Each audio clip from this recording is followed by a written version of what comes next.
Evangelho de Lucas, capítulo 15. Eu vou ler todo o capítulo, mas vou focar na chamada parábola do filho pródigo. E se Deus me permitir, eu consigo trazer umas 3 ou 4 mensagens com base nesse texto, não hoje, obviamente, mas daqui à frente. Mas eu quero ler o capítulo inteiro para poder deixar você ciente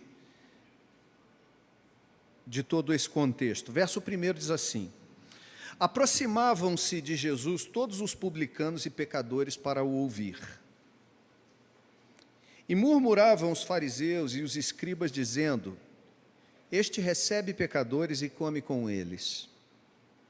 Então lhes propôs Jesus esta parábola: qual dentre vós é o homem que, possuindo 100 ovelhas, e perdendo uma delas, não deixa no deserto as 99 e vai em busca da que se perdeu até encontrá-la?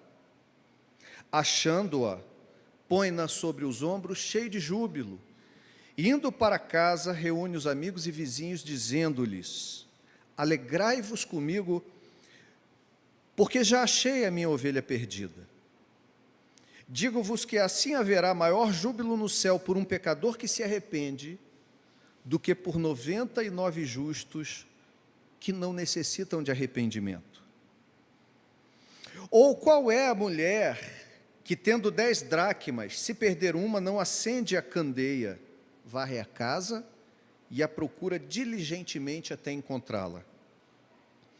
E tendo-a achado, reúne as amigas e vizinhas, dizendo: alegrai-vos comigo, porque achei a dracma que eu tinha perdido.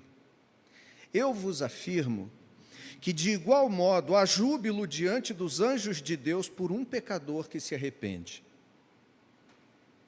Continuou Jesus: certo homem tinha 2 filhos. O mais moço deles disse ao pai: pai, dá-me a parte dos bens que me cabe. E ele lhes repartiu os haveres. Passados não muitos dias, o filho mais moço, ajuntando tudo o que era seu, partiu para uma terra distante e lá dissipou todos os seus bens, vivendo dissolutamente. Depois de ter consumido tudo, sobreveio àquele país uma grande fome e ele começou a passar necessidade. Então ele foi e se agregou a um dos cidadãos daquela terra, e este o mandou para os seus campos a guardar porcos. Ali desejava ele fartar-se das alfarrobas que os porcos comiam, mas ninguém lhe dava nada. Então, caindo em si, disse: quantos trabalhadores de meu pai têm pão com fartura, e eu aqui morro de fome? Levantar-me-ei, irei ter com o meu pai e lhe direi: pai, pequei contra o céu e diante de ti. Já não sou digno de ser chamado teu filho. Trata-me como um dos teus trabalhadores. E levantando-se foi para seu pai.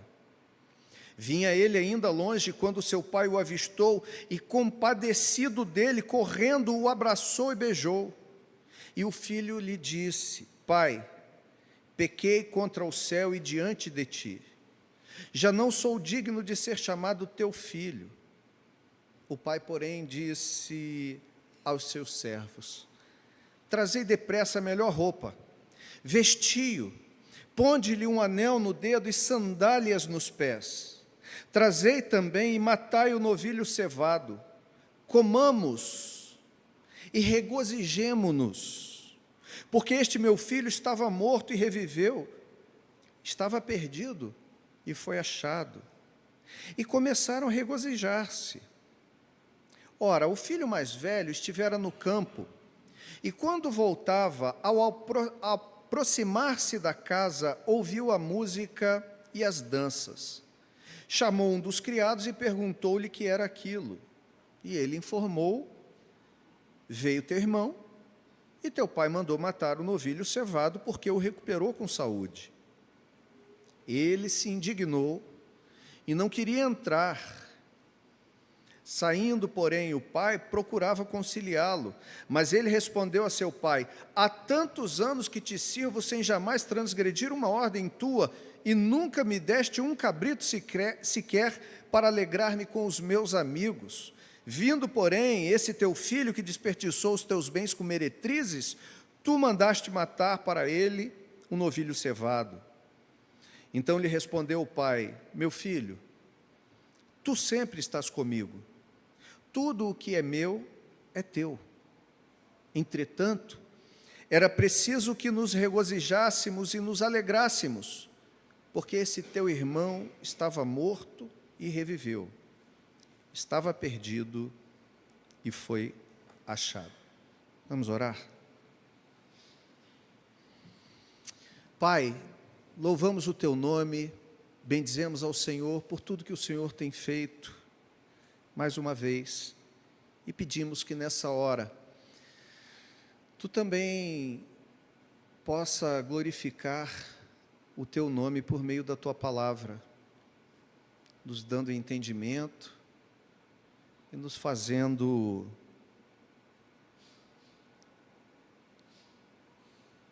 compreender aquilo que o Senhor deseja falar conosco hoje. Fala conosco, Senhor.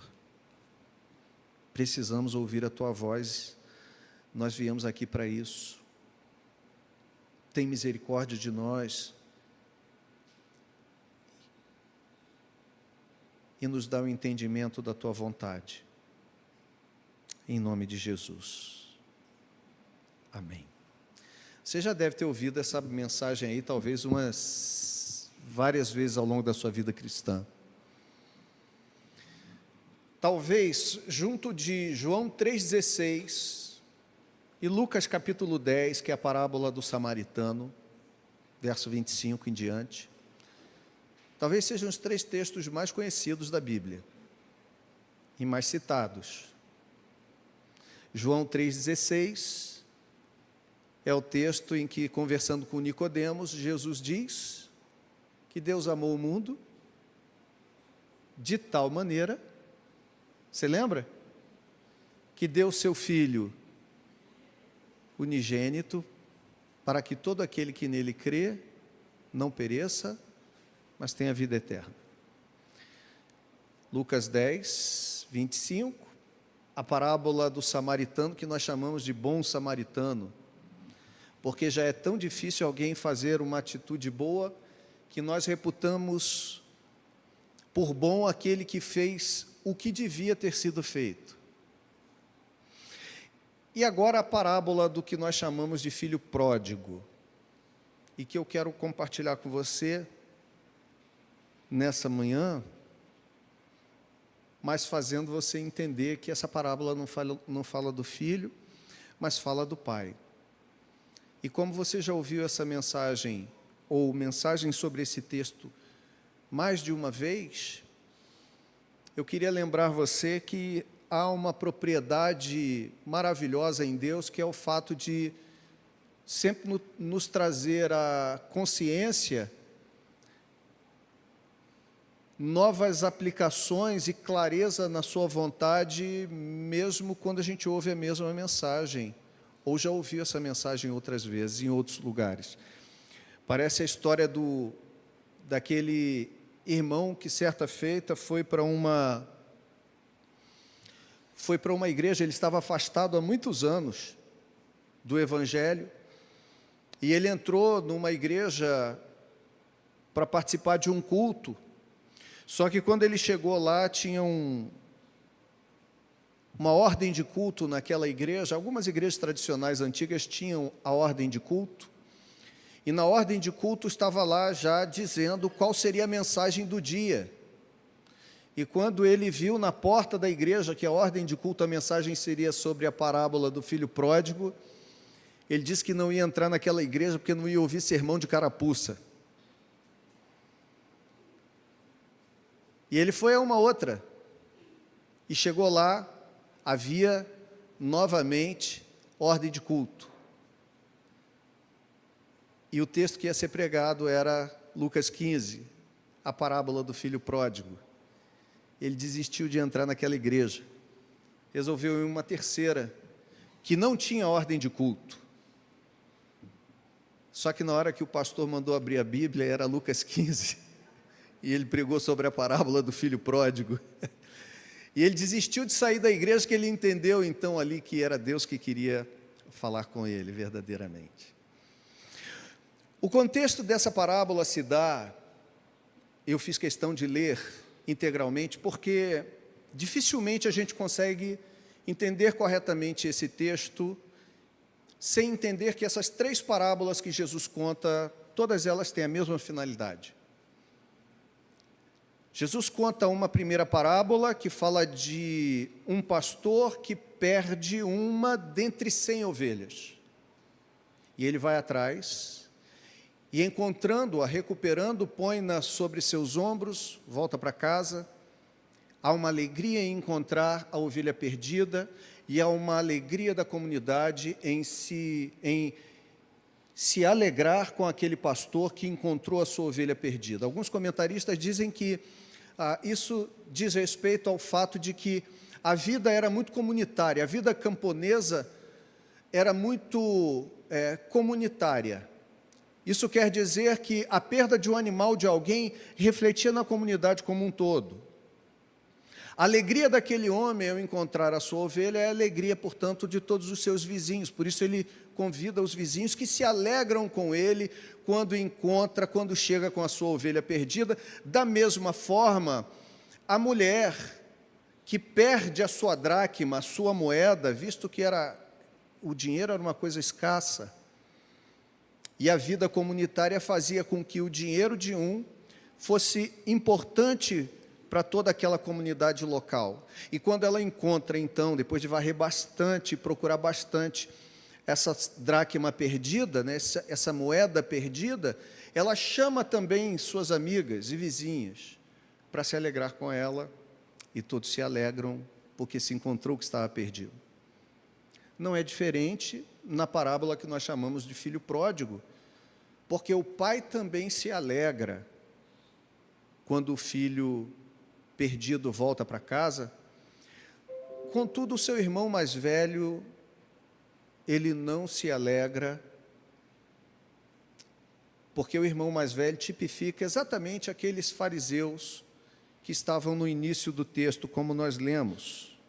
O texto começa dizendo, e esse é o seu contexto imediato, que aproximavam-se de Jesus todos os publicanos e pecadores para o ouvir. Publicano é uma palavra aqui que significa os cobradores de impostos.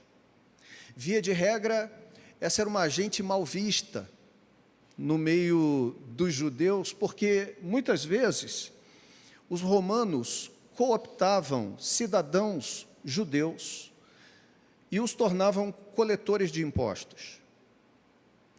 E era um cidadão judeu que cobrava impostos para o império e cobrava do seu próprio povo. E, na época, já não eram bem falados, porque muitas vezes eles cobravam excessivamente, cobravam injustamente, e talvez assim a gente tenha exemplos de coisas assim no nosso cotidiano. Eles eram fiscais e parece dizer que muitas vezes eles eram muito mal vistos pela maneira como eles tratavam os seus concidadãos. Fora isso, o texto diz que, apesar dessas pessoas serem assim, elas se aproximavam de Jesus. Eles eram tidos socialmente como pecadores mesmo, como pessoas que eram mal vistas. E outros, publicanos e pecadores, que aqui a gente pode entender que era gente de moral duvidosa, gente que, de alguma maneira, vivia no erro de forma até mesmo intencional, gente que era fora dos padrões da moralidade social, mas que se sentia atraída por Jesus, e que, vez por outra, se aproximavam dele para o ouvir. E os fariseus, que era talvez a seita político-religiosa, mais religiosa do que política, porque na verdade aí saduceus eram mais políticos, herodianos eram políticos, mas fariseus eram religiosos.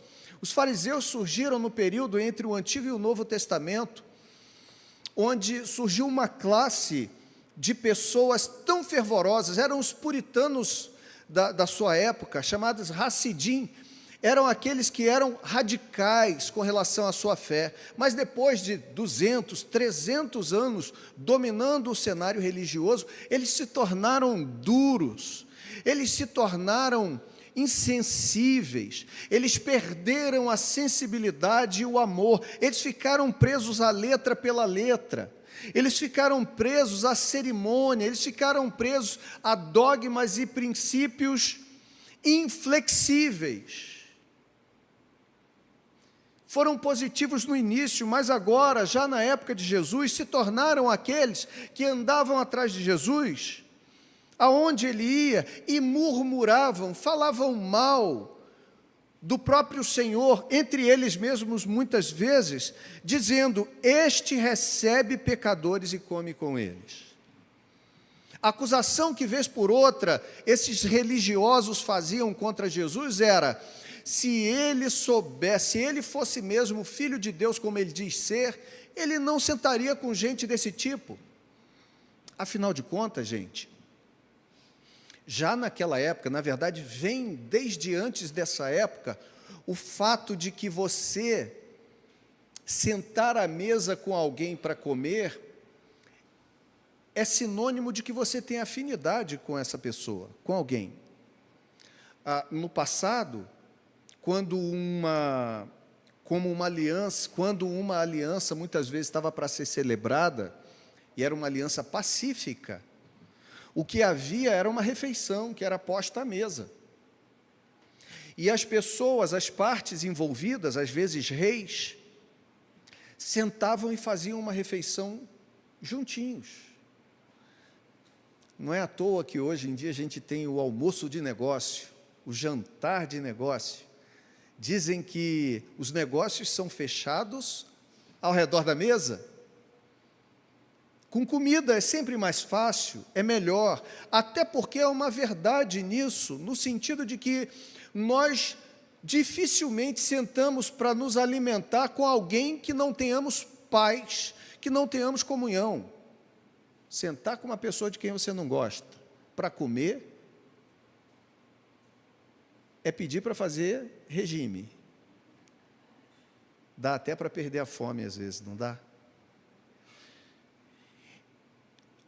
Então, Jesus sentar com aquelas pessoas é aceitá-las, conquanto não seja necessariamente aceitar o que elas façam, mas aceitá-las, mostrar-se aberto a elas. E esse era o motivo de crítica dos fariseus. Os fariseus não demonstravam aqui alegria, como daquele filho da parábola, que ficou em casa, por aqueles que eram considerados e sabiamente pecadores, de se arrependerem dos seus pecados e de serem restaurados. A crítica, portanto, ou essas três parábolas, elas tecem também uma crítica a esses que não se alegram com o fato de que aqueles que são doentes, que se reconheciam assim, e Jesus é até irônico, porque na primeira parábola, essa da ovelha perdida, ele ainda diz assim: porque no céu há mais alegria por um pecador que se arrepende do que por 99 justos que não precisam de arrependimento. Ora, os fariseus sabiam que não havia ninguém que fosse plenamente justo diante de Deus. Desde o Antigo Testamento isso era óbvio.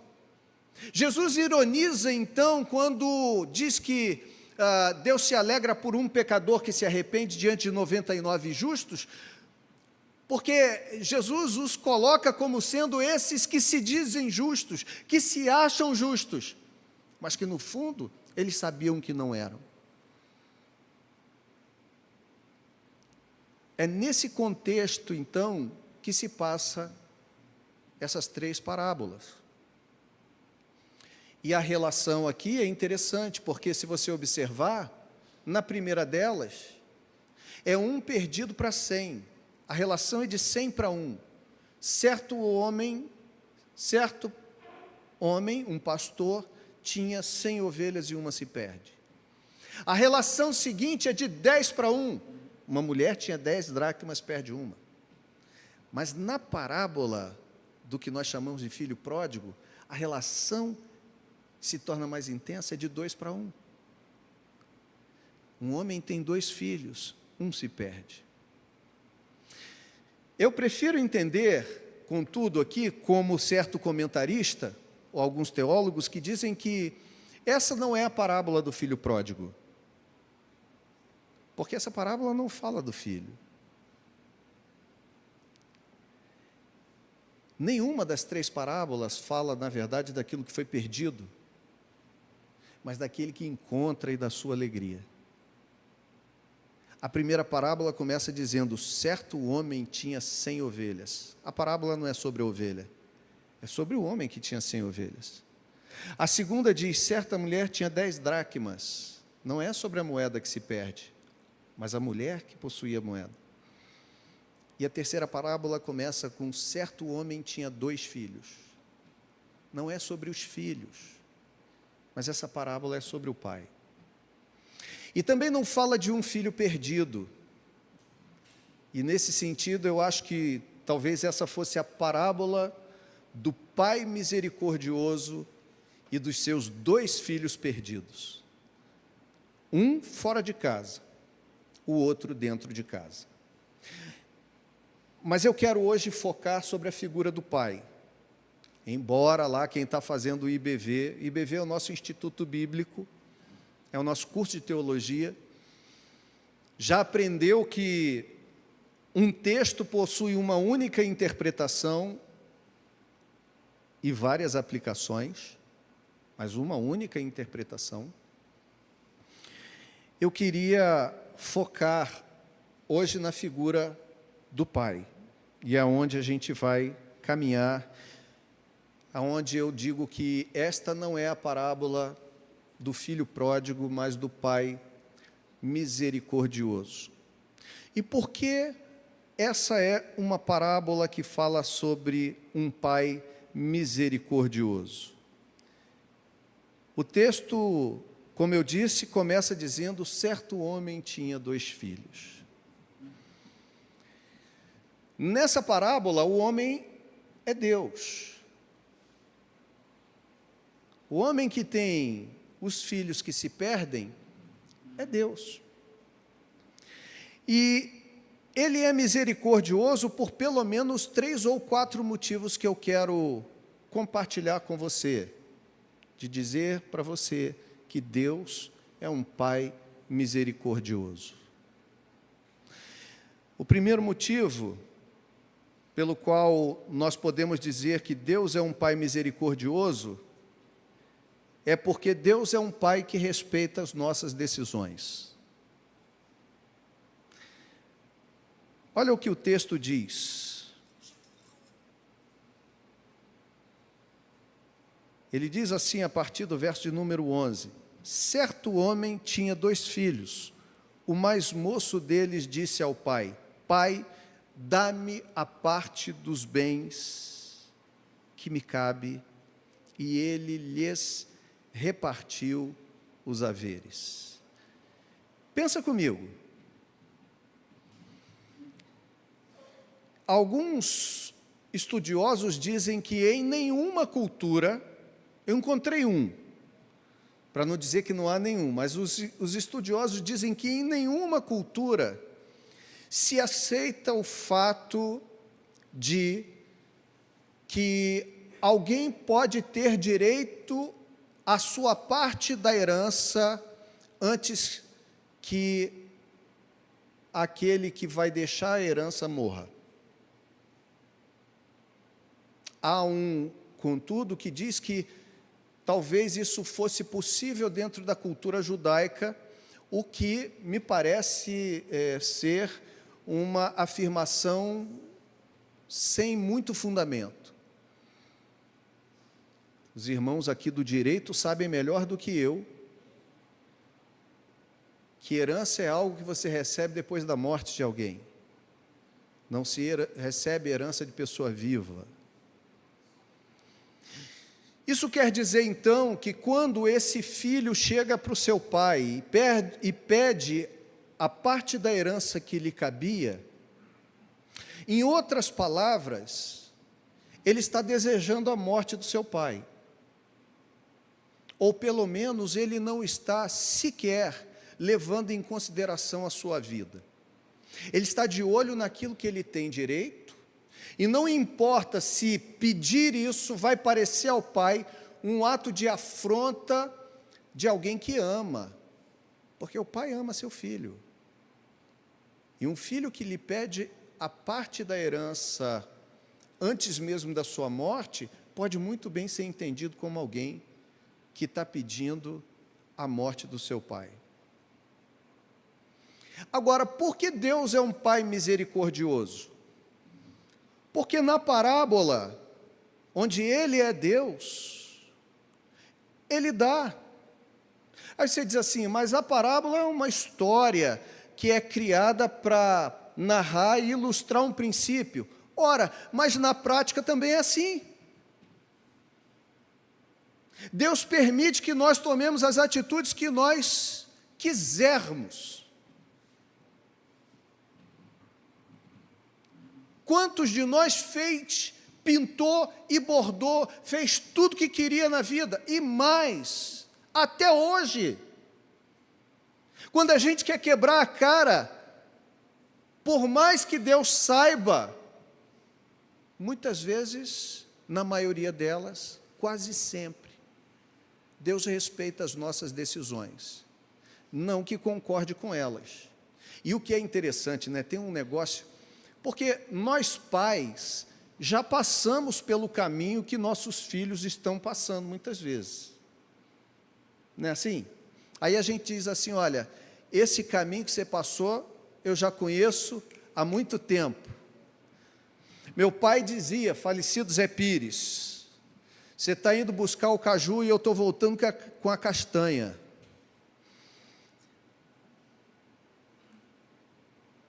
Hoje a gente diria ainda moída, torrada, no meio da granola. A gente já sabe aonde aquilo vai dar. E o que é interessante, você tem alguma dúvida de que ao entregar ao filho a parte dos bens que lhe cabia, esse pai não tinha certeza absoluta de que esse garoto, esse rapaz, não sei qual é a idade dele, mas para um filho, para um pai, é sempre uma criança, é sempre um garoto, esse rapaz ia enfiar o pé na jaca? A maneira como ele pede os seus bens, a maneira como ele invade a privacidade do seu pai, a maneira como ele desrespeita a honra e o amor que tem pelo pai, já não é um indicativo claro de quem já passou por muitos caminhos na vida, que sabe que aquilo vai dar ruim.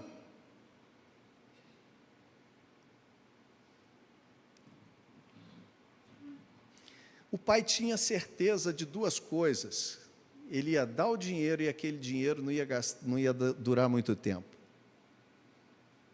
E digo mais, talvez tinha certeza de uma terceira coisa.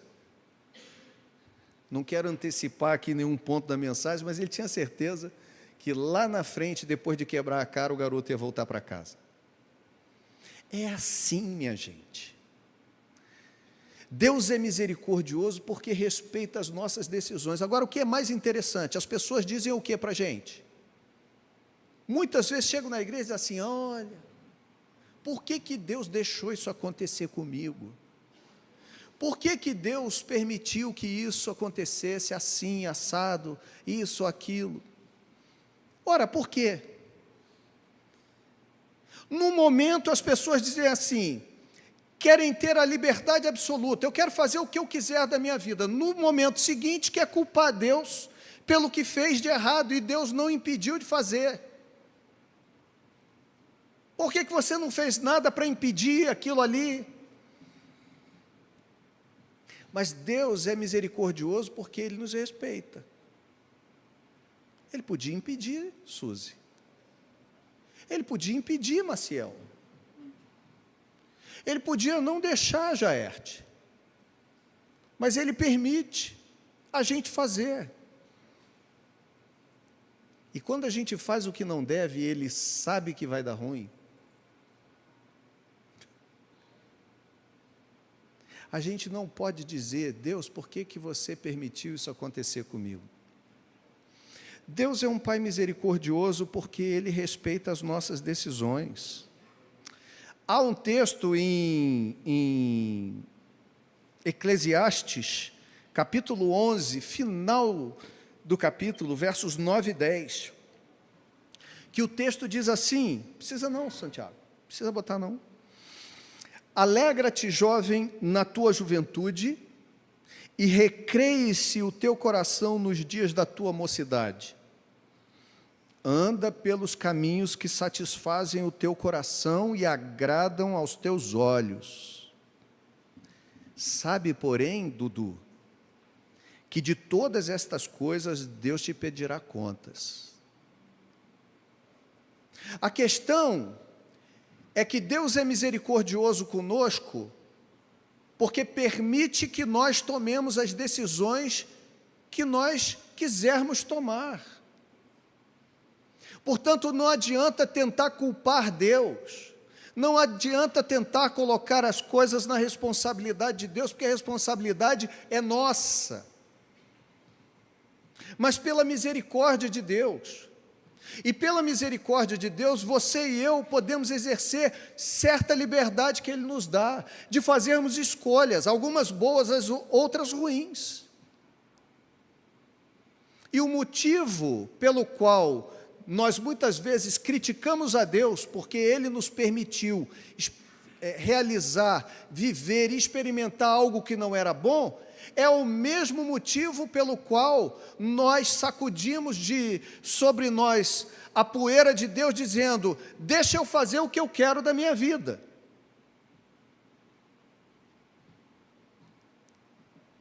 Deus respeita, irmãos, as nossas decisões. Não significa que Ele concorde com o caminho que a gente deseja tomar. Não significa que Ele não saiba que, como dizia meu pai, quem toma determinado caminho vai dar com os burros na água.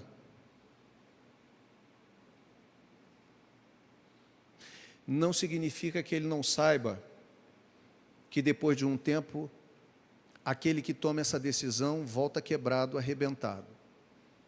Deus sabe, mas é misericordioso. Por isso a parábola é sobre um pai que é misericordioso. Porque mesmo sabendo que às vezes as nossas decisões não são as melhores, Ele nos permite tomá-las. Ele nos permite crescer. E nós não podemos responsabilizá-lo pelos erros que nós cometemos. Segundo lugar, essa é a parábola do Pai misericordioso, porque Deus também é um Pai que ama.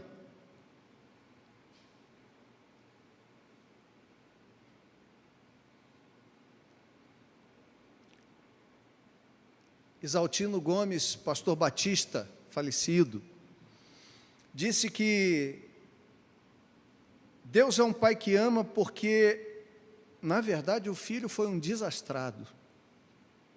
Ele diz assim, a história aqui é de um moço que vai descendo ladeira abaixo, com o freio solto, e parece que a carreta vai aumentando a velocidade, que a carreta está cheia porque a velocidade vai aumentando, e ele acaba disputando comida com porcos. E aí, ele diz que aquele que volta para casa não é o filho que saiu.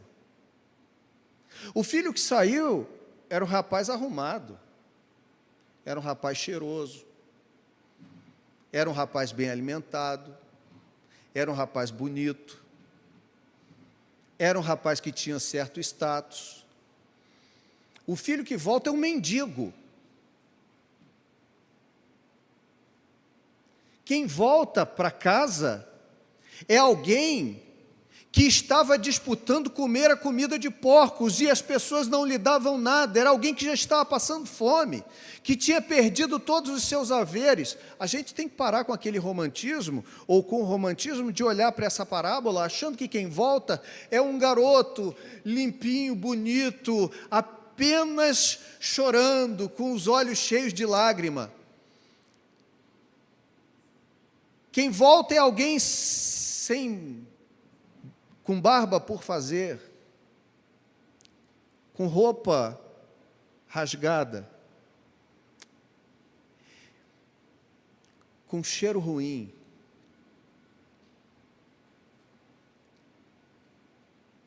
Quem volta é alguém destruído pela vida. O pai sabia que ia dar nisso. Mas por que um pai que ama? Porque olha o que diz essa parábola. Essa parábola é fabulosa. Verso 17, 18, verso 20. Depois que o rapaz cai em si, ele resolve voltar para casa, levantando-se foi para seu pai. E o texto diz assim: vinha ele ainda longe quando seu pai o avistou, e compadecido dele, correndo, o abraçou e beijou. Então, olha aqui o que é o amor desse pai. Primeiro, o texto nos aponta que ele vinha ele ainda longe quando seu pai o avistou. Que sorte o pai está do lado de casa, do lado de fora da estrada, olhando para o lugar que o filho vinha exatamente naquele dia. Quantos aqui concordam que foi uma sorte enorme? Ninguém. Essa sorte não existe. Esse filho só olhou e viu, esse pai só viu o filho porque ele estava lá fora todos os dias. Ele aguardava, Wagner, a volta desse rapaz. Sabe por quê, irmãos? Deixa eu dizer uma coisa. Tem uma coisa que não pode mudar na vida da gente quando a gente dá alguns passos na vida. Quando você dá o passo, por exemplo, e você se torna pai, não tem mais como você voltar atrás. Quando você se torna um pai, uma mãe, você não tem mais como voltar atrás. Não há como dizer que isso nunca foi. Vai estar sempre ali. Vai estar a evidência do passo que você deu. Por pior que o rapaz tenha feito com a sua própria vida, contudo, uma realidade é que ele jamais iria deixar de ser filho. E deixa eu abrir um parêntese aqui, gente. Isso tem a ver com a vida cristã. Eu acho que eu estou antecipando um ponto, mas deixa eu falar uma coisa para você. A Bíblia diz que em Cristo, aqueles que se entregam a Cristo se tornam filhos de Deus. Não há como deixar de ser filho. Você pode até querer rejeitar e dizer, eu não quero mais saber de você, mas saiu de dentro de você. E isso será imutável. Você pode dizer, eu não quero mais te reconhecer como filho, ou eu não quero te reconhecer como pai, ou eu não quero te reconhecer como mãe, mas será imutável o fato de que você nasceu daquela pessoa, ou que você gerou aquela pessoa. Ela foi gerada de você. Isso é imutável. E o que você quer reconhecer ou deixar de reconhecer não vale nada diante do que é. E diante de Deus, quando nos tornamos filhos, não deixamos de ser.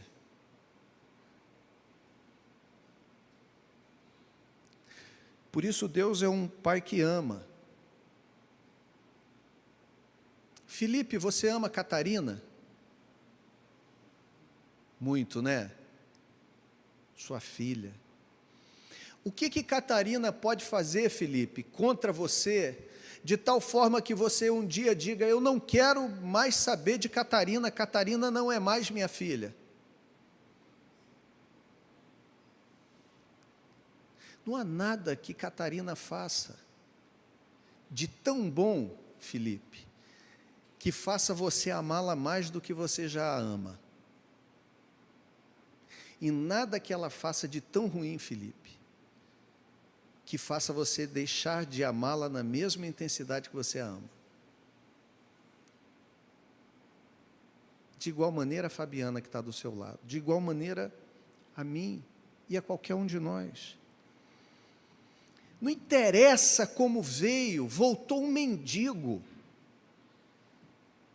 O pai o avistou de longe, compadecido dele, correndo na sua direção, o abraçou e o beijou.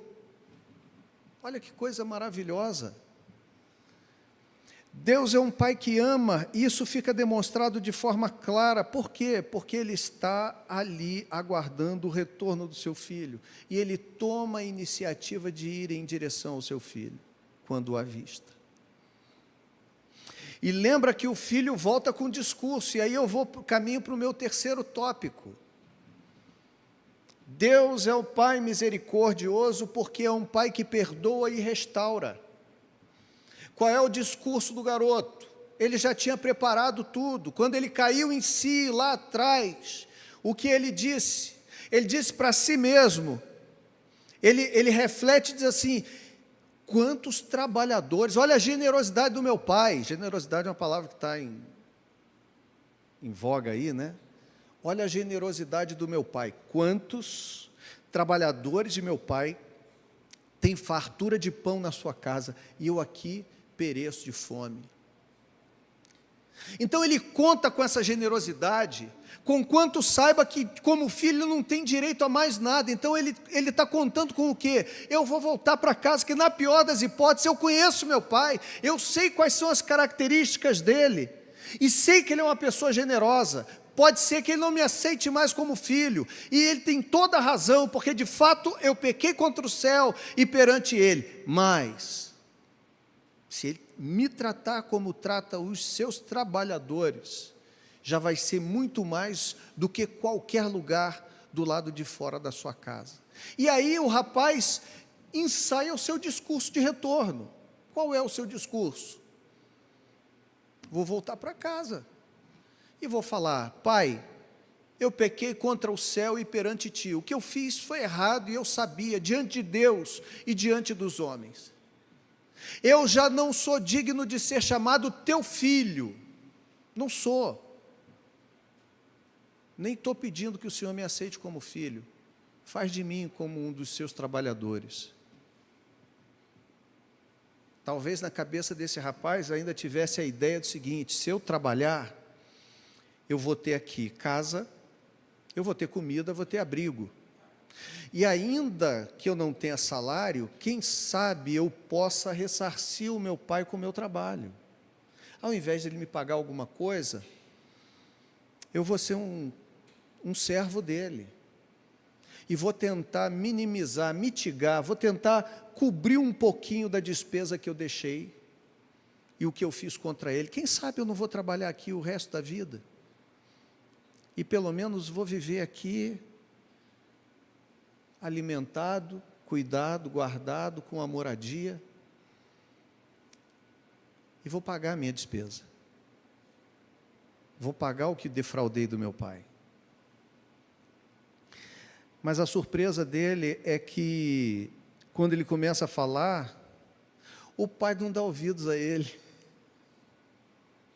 O pai não quer saber nem o que ele tem a dizer. O pai só está interessado na volta dele.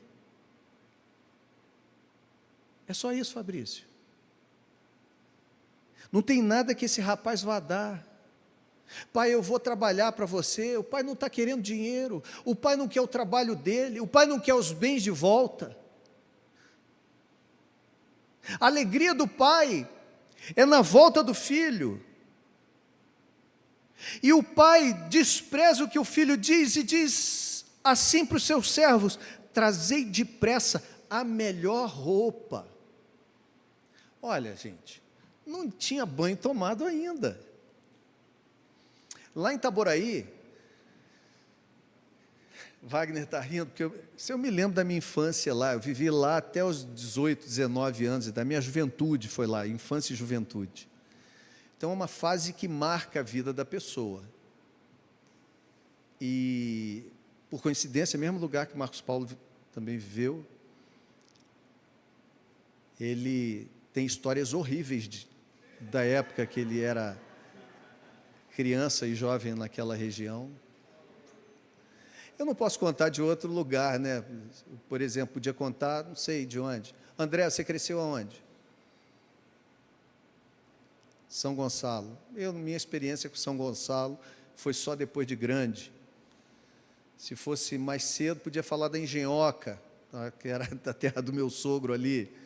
Diziam que eles pintavam 7 naquela região também. Mas eu não vivi na Engenhoca. A Alessandra que viveu na Engenhoca, né? Vocês deram uma risada, hein? Vocês vão pagar por isso, hein? Mas eu sei de Itaboraí, tinha um mendigo lá chamado Trancinha. Gente, não é à toa que vocês olham para Marcos Paulo de vez em quando e ele está com esse negócio no cabelo. Olha, Trancinha, tem quantos anos? Tem quantos anos isso? Eu estou com 53, pelo menos 40 anos atrás. Trancinha já era um mendigo que andava cheio de trancinha, por isso era o apelido dele. Mas a gente era um mendigo conhecido ali da região, a gente ia a pé para a escola e tal, e o tempo todo a gente cruzava com ele. Tinha vezes que era insuportável. Tinha vezes que era insuportável, porque o cheiro era muito ruim. Tinha vezes que ele estava num estado deplorável. Luciano também é de lá. Você conheceu o Trancinha? Também conheceu. Mas ele não te influenciou assim, né, Luciano? Era insuportável. E o texto diz que o pai manda que tragam a melhor roupa para vestir o filho, pondo um anel no dedo e sandália nos pés, matando o bezerro cevado e fazendo uma festa. Botar novamente a roupa, botar o anel, que provavelmente diz respeito a um selo familiar, era o símbolo de família. É demonstrar para esse rapaz que ele não está sendo recebido na condição de trabalhador, mas ele está sendo restaurado à condição de filho. Deus é um Deus que ama, irmãos, porque Deus, quando nos perdoa, nos restaura. Ele nos perdoa os pecados e nos traz para perto. Esse é o mesmo trabalho que tem o pastor das 100 ovelhas. Quando uma se perde, o texto diz que ele deixa as 99 no deserto, o que não significa que tem toda uma ambiência. Jesus está contando isso para um povo que conhece, não era apenas um pastor que se tinha no rebanho. Via de regra, um pastor tinha no máximo 40 ovelhas. Quando ele tem 100 ovelhas aqui, era um rebanho de pelo menos 3 pastores. O que significa dizer que quando um deles dá falta de uma ovelha, ele vai atrás dessa, e as 99 que ficam com o resto dos pastores, que vão levá-las para o aprisco no final do dia. Era muito comum. O que está acontecendo aqui, então, quando Jesus diz que ele vai atrás, e ele, encontrando aquela perdida, põe-na sobre os seus ombros e atrás de volta, tem um esforço nesse negócio. Há um trabalho em trazê-lo de volta, que é o trabalho da restauração, porque ele traz para dentro de casa. Há uma alegria quando ele encontra o que está perdido, ele põe sobre os ombros, há um trabalho de trazer essa ovelha de novo sobre os ombros para dentro de casa, e novamente em casa, diz o texto lá na parábola, que ele se alegra com seus vizinhos pela ovelha que voltou. Ele em momento algum murmura pelo trabalho que teve de buscar, de trazer de volta. Ele se alegra pelo trabalho de restaurar. Deus ama porque Ele nos perdoa, mas Ele também se agrada em nos restaurar, independente daquilo que a gente fez. Luiz, talvez você esteja dando um salvo-conduto para a gente fazer besteira. Você vai entender assim? Você vai entender que a bondade e misericórdia de Deus em aceitar que nós tomemos as decisões que nós tomamos e experimentemos as consequências dessas decisões, que isso é um salvo-conduto para você fazer o que você quiser, e o que você quer é tomar atitudes que serão prejudiciais a você, longe de Deus. Então você não entendeu nada do que é o Evangelho, porque o Evangelho não é viver debaixo de uma lei do pode e não pode.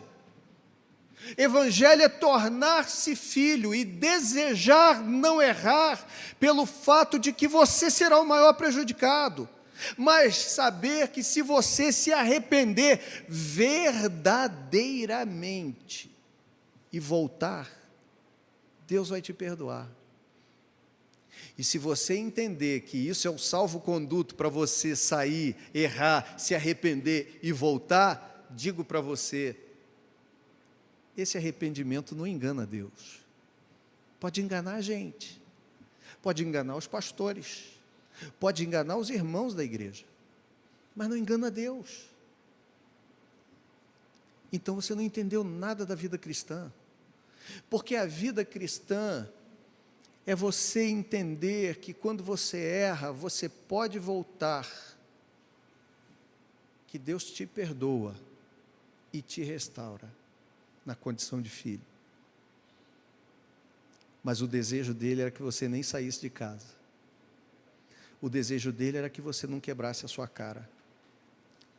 O desejo dele não é ter que botar veste limpa em alguém que voltou sujo. O desejo dele não é ter que reparar todas as feridas e enfermidades que você pegou lá fora.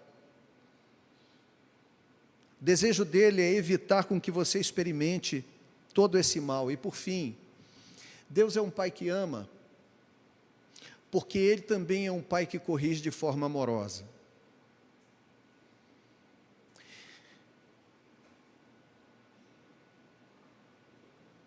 O verso de número 25 diz que o filho mais velho que estava no campo, quando se aproximou de casa, ouviu as músicas e as danças, perguntou a um criado o que era aquilo, e foi informado de que o irmão mais novo voltou para casa e o pai havia se alegrado porque o havia recuperado com saúde, são, estava vivo ainda. E ele se indignou, verso 28, e não queria entrar. Saindo, porém, o pai, olha aqui, procurava conciliá-lo. Mas ele respondeu a seu pai: há tantos anos que te sirvo, sem jamais transgredir uma ordem tua, nunca me deste um cabrito sequer para alegrar-me com os meus amigos. Vindo, porém, este teu filho, né? Aquele discurso, né?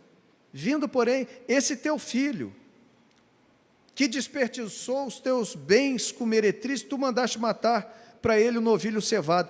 Aí o pai respondeu: meu filho, tu sempre estás comigo, tudo que é meu é teu. Entretanto, era preciso que nos regozijássemos e nos alegrássemos, porque esse teu irmão estava morto e reviveu, estava perdido e foi achado.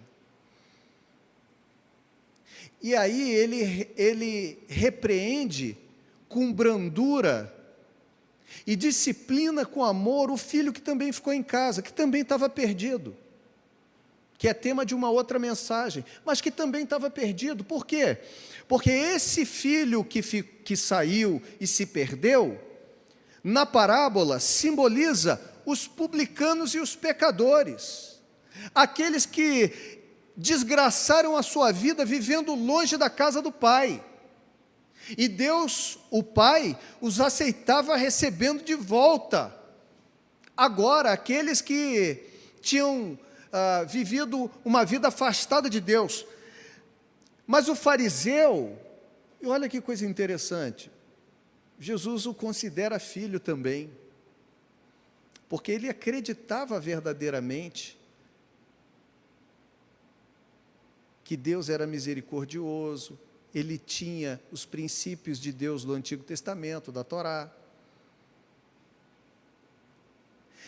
E aí Deus não diz assim, você não vale nada. Não, Deus o repreende, de forma amorosa, mas o repreende. O que Deus está dizendo é o seguinte, será que a gente não deveria se alegrar com esse aí, que não teve o cuidado de viver de maneira correta e pura, como você viveu até agora, embora ambos precisassem conhecer o Pai novamente? Ou melhor dizendo, ambos precisassem conhecer o caráter do Pai? O filho que fica em casa é uma crítica aos fariseus.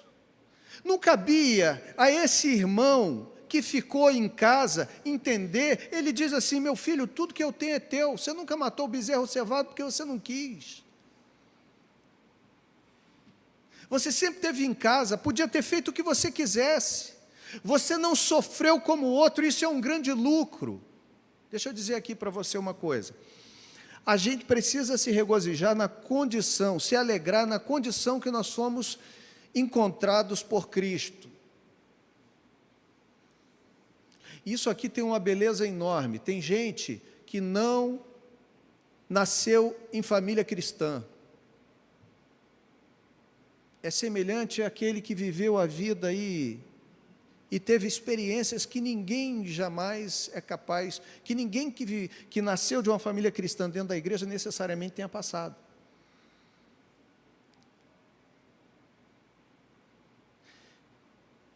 E deve ser grato a Deus porque o tirou dessa vida, porque o aceitou.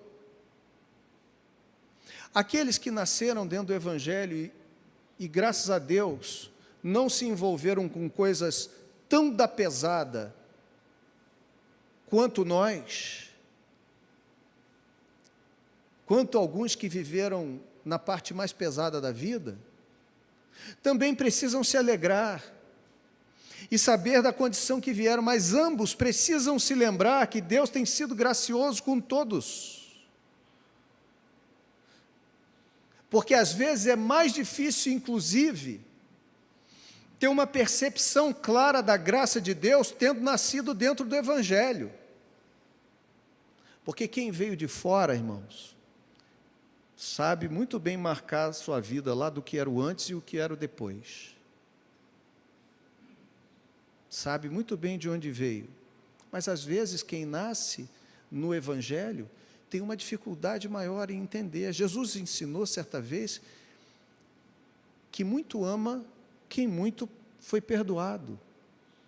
Embora todos tenhamos sido perdoados de forma enorme, às vezes a consciência disso é mais difícil de ser tomada por aquele que está ali pertinho, sempre esteve acolhido, sempre esteve muito próximo, e não tem dimensão do que é a salvação, que é um ato gracioso de Deus, e que se Deus não tivesse tido compaixão e misericórdia, ainda que você tivesse nascido de uma família cristã, seus olhos nunca seriam abertos para a verdade. Porque conversão não é algo que se consegue com a consciência, conversão não é algo que se consegue com o entendimento, conversão não é algo que se consegue por meio de puro conhecimento bíblico e teológico.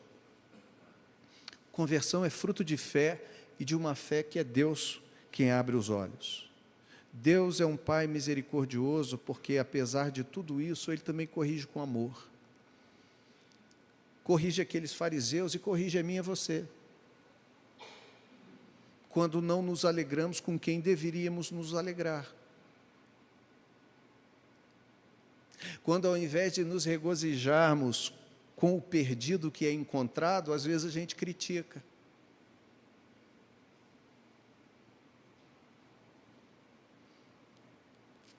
Quando a gente tem um sentimento de desvalor, porque sempre esteve dentro de casa e nunca aparentemente teve uma festa pelo fato de que você estava dentro de casa. Mas quem tem filhos sabe que a gente tem preocupações diferentes com o mesmo amor.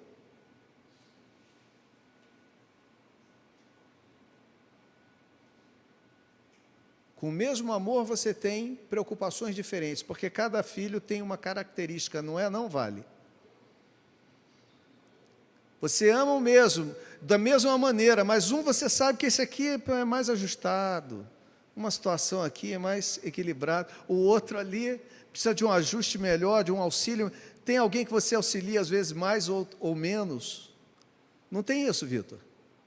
Você sabe que tem um que tem uma potencialidade aqui, o outro tem uma potencialidade ali, um tem uma deficiência aqui, o outro ali. O amor é o mesmo. Mas as preocupações, elas vão sendo ajustadas. Deus é um Pai que ama. Ele respeita as nossas decisões. Deus é um Pai misericordioso porque Ele respeita as nossas decisões. É um Pai misericordioso porque Ele nos ama. É um Pai misericordioso porque perdoa e restaura. Deus é um Pai misericordioso porque nos corrige amorosamente. Pergunto eu a você, dessas características aqui, aonde é que você está? Diria, então, na minha aplicação para terminar, você está vivendo a fase do misericordioso que respeita as suas decisões? Aí eu pergunto a você, qual caminho que você está tomando? Porque o filho que saiu de casa foi uma jornada louca. Como diz Exaltino, o roteiro de um insensato. O caminho que esse rapaz tomou. Qual é o caminho que você tem tomado na sua vida? Que decisões você tem tomado e que Deus tem permitido, tem respeitado, mas que como pai tem certeza que você vai quebrar a cara?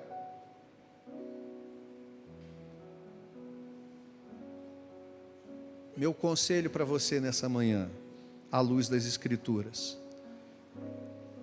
melhor, conselho de Deus para nós nessa manhã, inclusive para mim,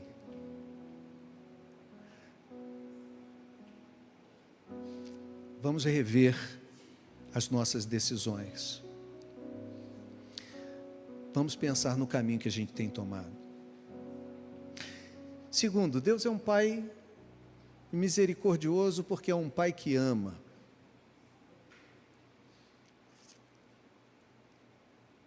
Intercedam por Késio hoje. Ah, tá. Não, Marcelo está ali.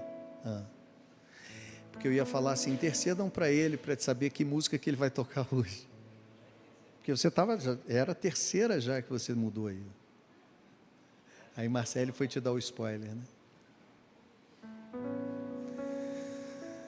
Isso é para pegar no pé dele, né, gente? Vocês sabem disso, né? Será que você já foi? Então, a minha pergunta a você é, você já quebrou a cara? Não, eu sei que você já quebrou a cara, eu também já quebrei.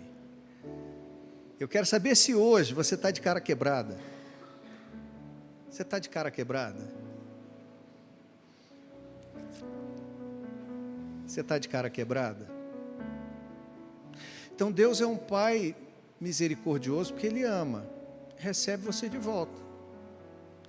Você pode estar até limpinho e cheiroso, mas pode estar andrajoso, palavra difícil, né? Coisa de Edilson mesmo. Andrajoso é o cara quando está naquela condição, né? Todo sujo, a roupa toda ferrada, é quando ele vem da rua. Pode não ser assim, você pode estar bonitinho, estalando, cheiroso hoje aqui pela manhã, mas andrajoso por dentro, andrajoso do sentimento, do coração. Você está podre. Porque quebrou a cara. Está ruim, está mal. Deus recebe você de volta hoje, de braços abertos. De braços abertos. Disposto a te perdoar e restaurar. E não faz igual a gente não, hein?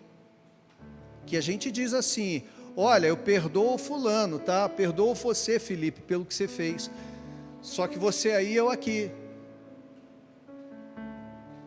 Jesus não faz isso não. Ele perdoa e restaura a condição.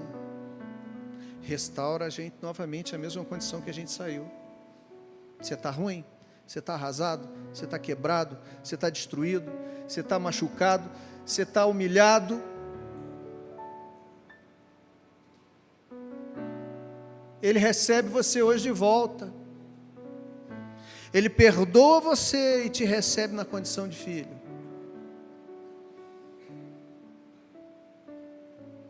Ou será que você precisa hoje de uma repreensão amorosa de Deus?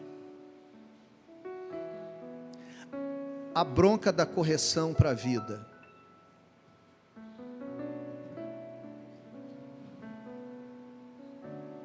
Não seja como os fariseus.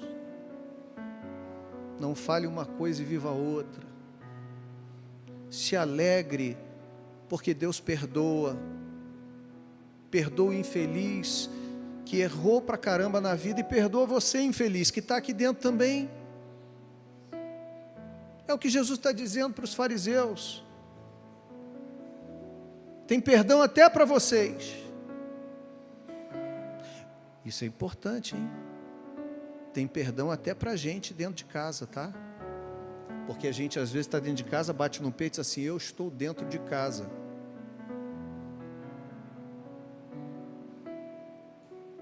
A oração do fariseu e do publicano que se prostrou diante do Senhor e nem ao menos levantava a cabeça para orar, porque dizia assim: Senhor, tem misericórdia de mim, pecador que sou. E o fariseu que foi orar e chegou, batia no peito, olhava para o alto e dizia: muito obrigado, Senhor, porque não sou como este publicano, pecador. Gente, quem precisa mais de perdão? De mais perdão.